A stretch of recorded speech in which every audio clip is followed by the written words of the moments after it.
Welcome to the Lifestyle PT Wellness Spotlight. Our goal is to connect you with local businesses and to assist you in living your best life. Now introducing your host, Dr. Karen Shuler. Hello, everyone, and welcome to the show. I am speaking today with Mary Honchock, and we are talking about balancing your health in 2021 to find stability in 2022. I know many people tend to focus on their health January 1, but we thought it would be good to go ahead and start discussing this to kind of find that balance, at the end of 2021. But before we go any further, Mary, I want to welcome you to the show. Tell us a little bit about yourself. Well, thank you, Karen. It's a pleasure. It's always a pleasure. Well, I was military. I was a military aviator, went through military, the Air Force Academy. And there they talked about the bond between mind and body and spirit in a different way, right? But they still did. It was all the triangle of balance between the three. Well, as time went on, children, military service, working, things kind of got out of balance. And accidentally, I sort of got into the more Eastern modalities, yoga to start with. But my true love is in Ayurveda, which is not as familiar of a term. It came after yoga in a way, and it is sort of the medicinal arm of yoga, and it means the knowledge of life. So I got a little carried away. So I got tons of certificates. I'm an Ayurvedic Health Counselor and a 3 wisdom tradition wellness coach. And the 3 wisdom, let's unpack that, is the 3 wisdom traditions combine yoga, Ayurveda, and Western psychology into trying to find sort of a plan to move you towards a more balanced state, to move you into health and wellness. And the definition of health in Ayurveda is a much larger thing than just to be free of disease. It is essentially to be situated in oneself, to feel balance, to eliminate what you need to eliminate, and to be free and open to accept what you need to accept. So again, a much larger thing than just free of an ache and pain. Now, are these 3 separate things that you have combined, or is this the program you were in did a combination of yoga, Ayurveda, and Western psychology? Right. I'm well trained. I'm a 500 experienced yoga teacher. I mean, I have a lot of stuff in different forms of yoga. And when I started taking Ayurveda, my teacher, who was a Western trauma psychologist, derived this 3 traditions wellness coach. And it was really nice. Like I said, I'm highly trained in Ayurveda. I'm highly trained in yoga, but I am not a psychologist. But what this does is it allows me to use ancient science, but have the vernacular, have the vocabulary be more familiar. Like, for instance, we use habit patterns to change and direct your course of wellness. In Western science, a cognitive behavioral therapy might be used to adjust reactive behavior.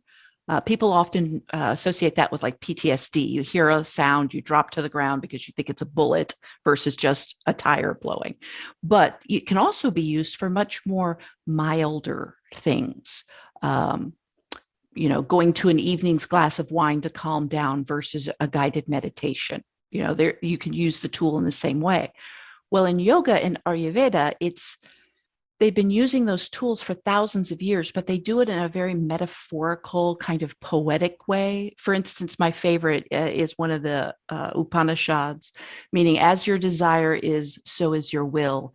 As your will is, so is your deed. As your deed is, so is your destiny. That is a statement about using cognitive behavioral therapy tools. It is so much easier just to present them more in the Western psychology model.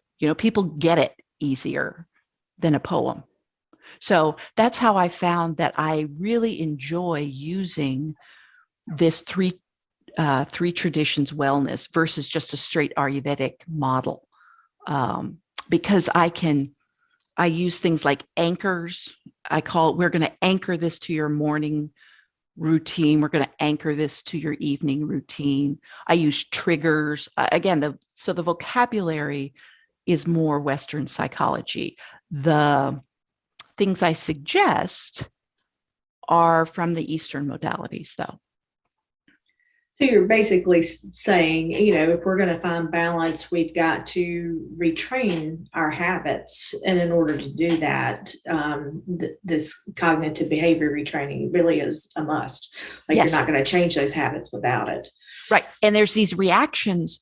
So the cognitive behavioral is there's a sort of a thought, a reaction, or a conscious action. We're trying to move away from reaction and into conscious action. And whenever you're trying to retrain a habit, so we think about habit patterns as like grooves on old-fashioned record albums, right? And we've created this groove because this needle has gone over and over and over again. Well, to pick up the needle and to move it into a smooth area of the album, what happens to the needle? It wants to go back to the groove. It wants to go. The reaction is to go back to the groove, go back to the habit pattern. Whether that habit pattern is effective and productive, it doesn't matter. The needle wants to go back to that groove. So it takes this conscious action to hold the needle in the flat plane in order to create a new groove. So that's why we always say it takes 40 days to insert a habit. It takes 100 days to let that habit get momentum. And if you just think about that needle, just requires time going around and around your day in order to make its own new groove. The old groove's always there, but with time, the old groove fills with dust and disuse. And so it becomes the more shallow of the grooves. So really, as we're looking at the first of the year, everybody has their New Year's resolution, and they're usually health focused. Right. But by about March, right, you've either changed that habit or you've abandoned it and gone back to your old ways. and then you feel worse about yourself, and then that's the cycle that goes about.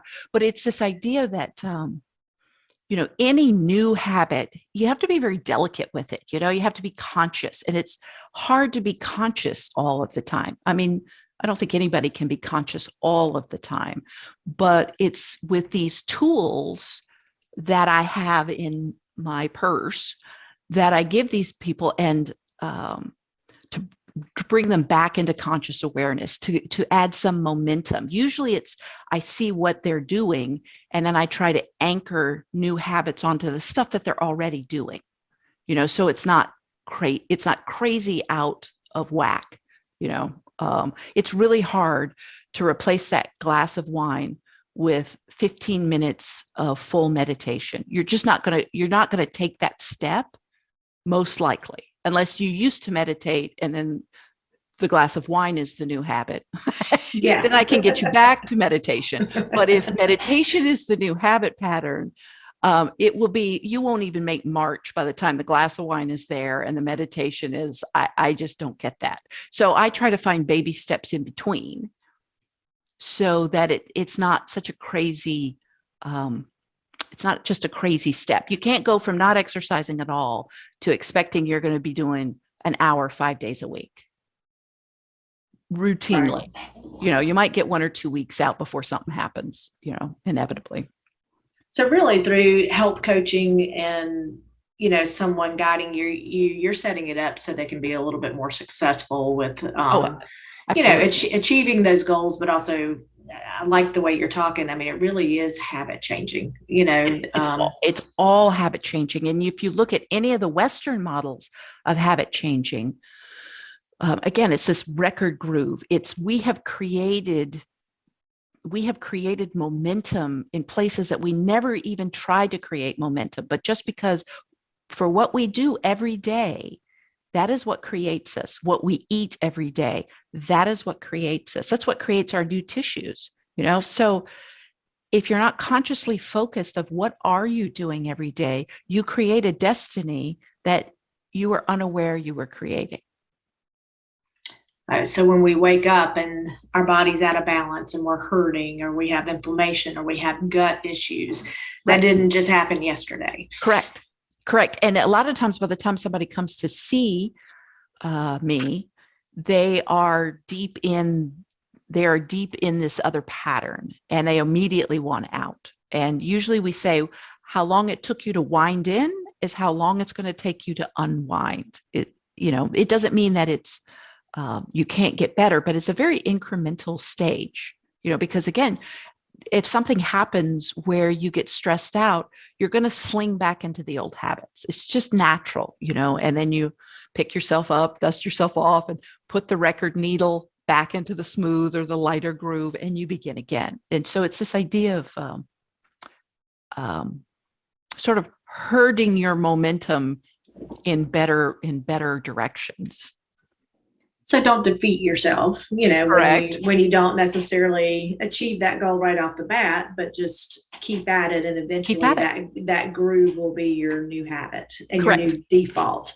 So Yes. when you get stressed, that's what you default to, not to your old, probably not as good patterns or habits that you developed prior. Correct. A lot of times, and I thought maybe I could briefly do a short case study, because a lot of the stuff I talk about, I was just working with my sister. My sister's 10 years older. I was just working with my sister. Our mother passed.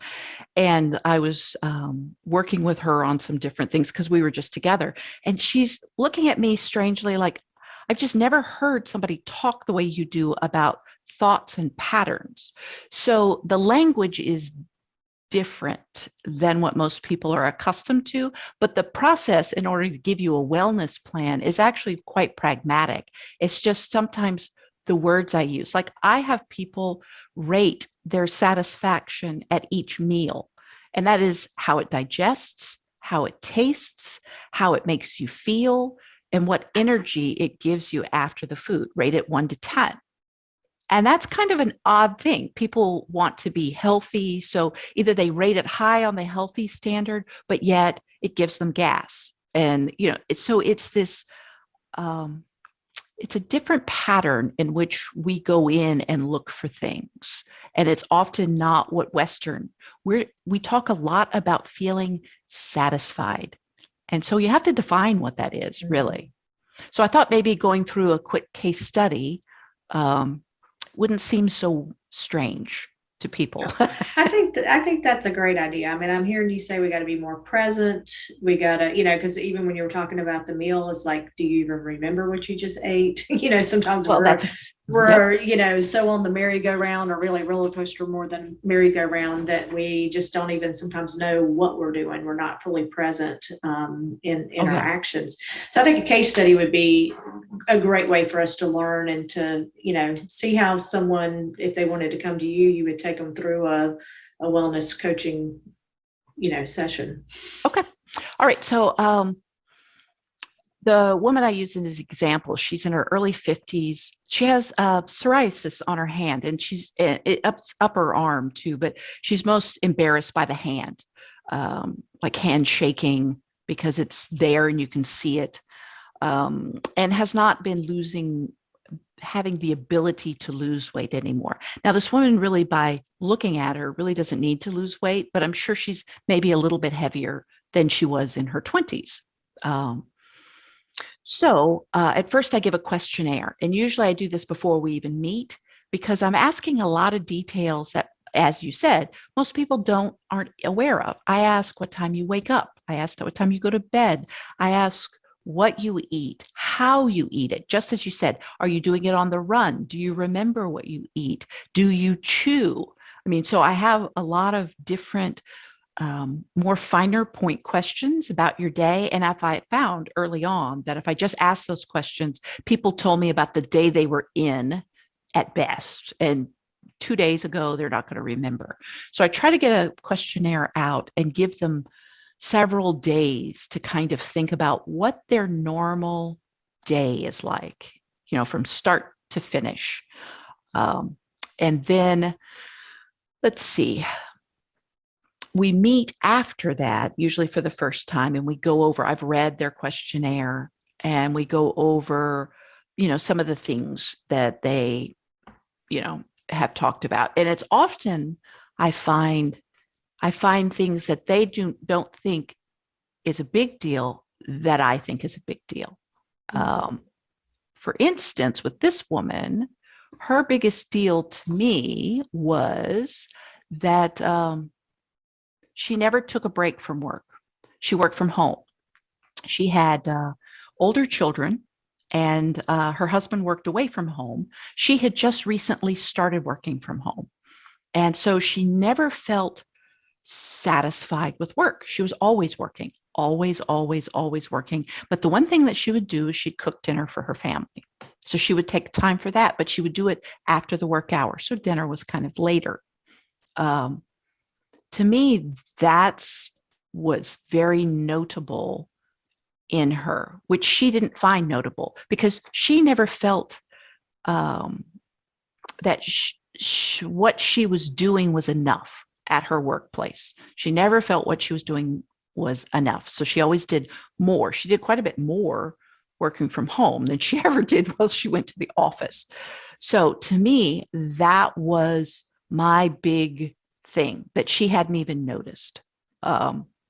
Because in Ayurveda, we have certain times of the day that are best for certain activities. In the early morning and in the evening time, it's great to exercise.